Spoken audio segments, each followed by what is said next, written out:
Quand on aime sa voiture, on la confie à des experts. Le garage Recudon du 254 principal à Saint-John-d'Arc. Avec le printemps, on fait faire des vérifications. Le garage Recudon où on fait la mécanique générale, les freins, les silencieux, les pneus, la suspension, l'antirouille à l'huile, le lavage à pression libre-service. Et on dispose d'un terminal de l'Auto-Québec pour les loteries. Une voiture, c'est un investissement.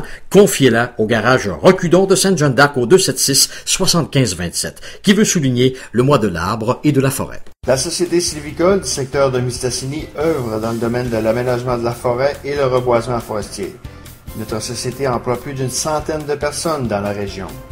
La Société sylvicole est située au 245 Dequin, secteur Mistassini, au numéro de téléphone 88 276 80 80, est très heureuse de souligner le mois de l'arbre et de la forêt.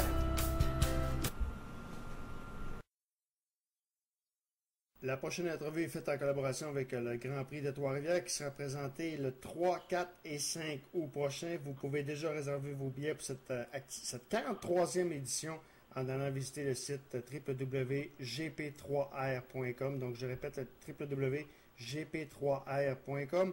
On parle avec Dominique Fugère, qui est le directeur général du Grand Prix de Trois-Rivières et collaborateur à donradiosport.com. Salut Dominique. Salut Denis. Dominique, j'appelle ça le Super Sunday dimanche, on peut dire ça comme tel. Les amateurs de course automobile, ça va commencer à 8 h le matin pour se finir à 10 h le soir. Donc, on peut dire vraiment le Super Sunday. Sauf qu'avant de parler de ce super dimanche, j'aimerais te parler de ce qui s'en vient au Grand Prix du Canada dans 2 semaines. Il y a toute la manifestation, le mouvement étudiant qui s'en promettent à s'en prendre au Grand Prix du Canada, de perturber le Grand Prix du Canada. C'est pas de ça que je veux te parler. Je veux te parler de Bernie Ecclestone. On sait que, bon, il y a déjà cancelé le Grand Prix au Bas-Rhin. C'est sûr que ça brassait beaucoup plus que ce que ça brasse à Montréal. Sauf que si les étudiants manifesteraient, on va mettre ça au pire, puis perturberaient les activités, est-ce que ça pourrait mettre une grosse tâche au Grand Prix du Canada, compte tenu que c'est probablement un des Grands Prix qui est le préféré de Bernie et de tous les pilotes de Formule 1? Ben écoute, tu l'as très bien mentionné, tu as répondu à ta propre question. Ouais. La Formule 1 est allée au Bahreïn, ça s'est bien passé. Oui, il y a des étudiants qui vont peut-être tenter de perturber le Grand Prix, mais on ne parle pas du tout de la même ampleur. Non. Si on est capable de passer à travers ça, on est capable de passer à travers peu importe ce qui peut arriver à Montréal, au Québec. Ça ne donne pas peut-être la meilleure des images, mais j'ai l'impression que c'est important que au-delà de ça, c'est très important là, que les gens puissent s'exprimer, puis qu'ils profitent aussi là, de visibilité internationale qui peut offrir le Grand Prix. Ça arrive parfois que c'est un couteau à double tranchant, hein, où oui, ça donne de la visibilité à Montréal à la grandeur, ça donne aussi une façon pour les gens qui sont ici de se faire valoir à l'international. Puis, c'est peut-être ça. Bon, OK. On va parler du super dimanche maintenant qui sera présenté à compter de 8 h avec le Grand Prix de Monaco. Grand Prix de Monaco, c'est vraiment... on ne sait pas à quoi s'attendre. Moi, je me rappellerai toujours d'Olivier Panis qui avait remporté la victoire à ce Grand Prix-là. Il y a également... Donc, on ne sait jamais qui va gagner. On n'aime pas courir à Monaco. Par contre, on veut le gagner. Donc, cette année, c'est une des saisons les plus excitantes. C'est incroyable comment c'est serré. Puis en plus de ça, on a vu le retour de Williams-Renault. C'est avec Pastor Maldonado. Donc, donc ça promet pas mal pour dimanche. Oui, écoute, c'est toujours une course qui est excitante parce qu'elle est différente. Elle est... c'est un peu le va-tout, là. On sait pas, c'est un peu le Joker de la saison de Formule 1. C'est un circuit où les véhicules ne devraient pas rouler, puis on est toujours... les voitures de Formule 1 ne devraient pas rouler, puis ça prend des voitures spéciales, ça prend des packages aérodynamiques spéciaux, ça prend des logiciels de cartographie spéciaux dans les moteurs. Les pilotes doivent s'adapter, il n'y a pas de combi rapide. Les pneumatiques, c'est difficile d'en trouver c'est difficile de trouver des pneumatiques qui sont bons pour ça. Donc, c'est vraiment, là... écoute, c'est un Grand Prix qui est mythique. Ouais. Mais c'est aussi un Grand Prix qui est très, très difficile pour les écuries. C'est justement une des raisons pourquoi tout le monde veut le gagner. OK. T'es-tu surpris de voir autant de parité cette année? Autant l'année passée, c'était quand même c'était une saison qui était très, très plate. Autant cette année, c'est vraiment agréable de suivre ça parce que tu sais pas qu'est-ce qui va arriver. Ben, écoute, la vérité, c'est que ça nous permet d'avoir, comme tu dis, de la parité. Ça nous permet d'avoir un petit... une surprise à chaque semaine de voir qui va se démarquer, qui va l'emporter. Puis c'est peut-être ça qui a manqué dans la Formule 1 au cours des dernières années. C'est que quand quelqu'un est capable de se sauver avec la victoire, ben, il pouvait se sauver avec la victoire pour un méchant bout de temps. Là. Donc c'est un peu ça là, qu'il faut qu'on garde en tête, c'est qu'on a la chance maintenant d'avoir une saison excitante, une saison où un peu tout le monde peut tirer son épingle du jeu. OK. La victoire de Williams qui n'avait pas gagné depuis 2004, est-ce que est-ce qu'on peut dire que Williams peut être de retour après, je peux dire, on appelle ça une longue traversée du désert, ou encore c'est tout simplement un accident de parcours? Écoute, ça va prendre plus d'une bonne performance, mais c'est quand même une victoire, mais il y avait des grosses voitures derrière, puis honnêtement, je pense que c'est pas complètement étranger au départ de Sam Michaels. Sam Michaels, moi, j'ai jamais été un grand fan, j'ai jamais pensé que c'était ce que ça prenait pour être directeur technique. Puis malheureusement pour lui,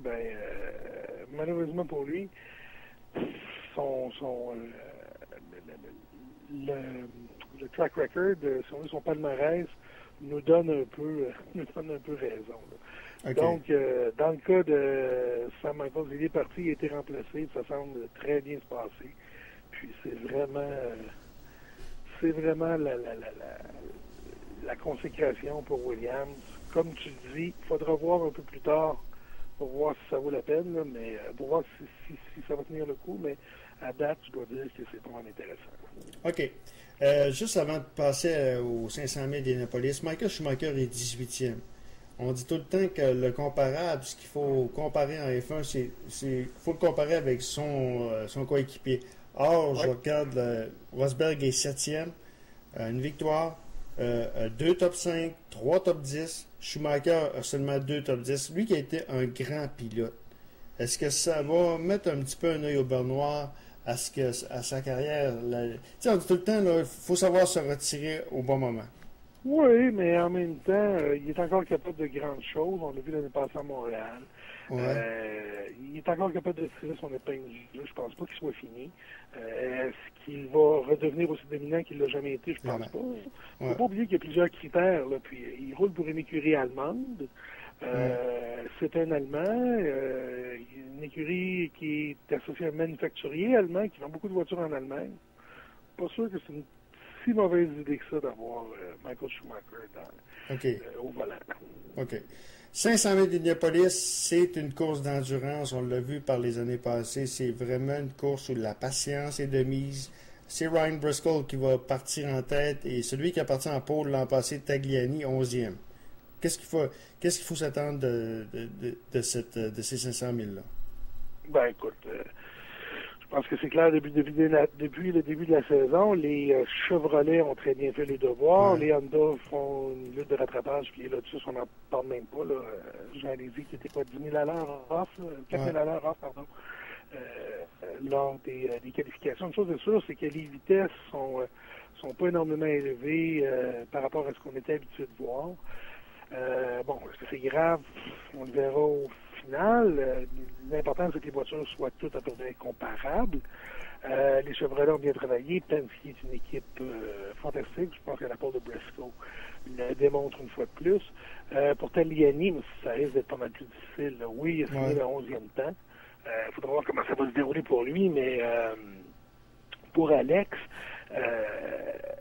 heureusement, Brian Autosport n'est plus attaché avec le manufacturier Lotus. Ils ont réussi à sécuriser Honda comme motoriste, mais c'est pas... ça prend un petit peu plus d'adaptation que ça. On n'a pas fait des essais avec. Écoute, c'est une course de 500 000. Tout peut arriver. Je souhaite la meilleure des chances à Alex, qui l'an dernier, comme tu l'as dit, s'était lancé de la pole, puis ça n'avait pas bien été. Donc, on va souhaiter qu'en partant du premier tiers du peloton, ça puisse mieux aller. Une chose est certaine, ça va être à suivre au réseau des sports. Là. Nous, l'émission commence dès midi. Je serai là en compagnie de Marc Quentin pour décrire l'action. Là. OK. Je veux parler de Jean Lézy. Est-ce que Jean Lézy, ça fait quoi? Ça fait au moins 3 ans qu'il n'a pas couru? Parce que lui avait couru dans une...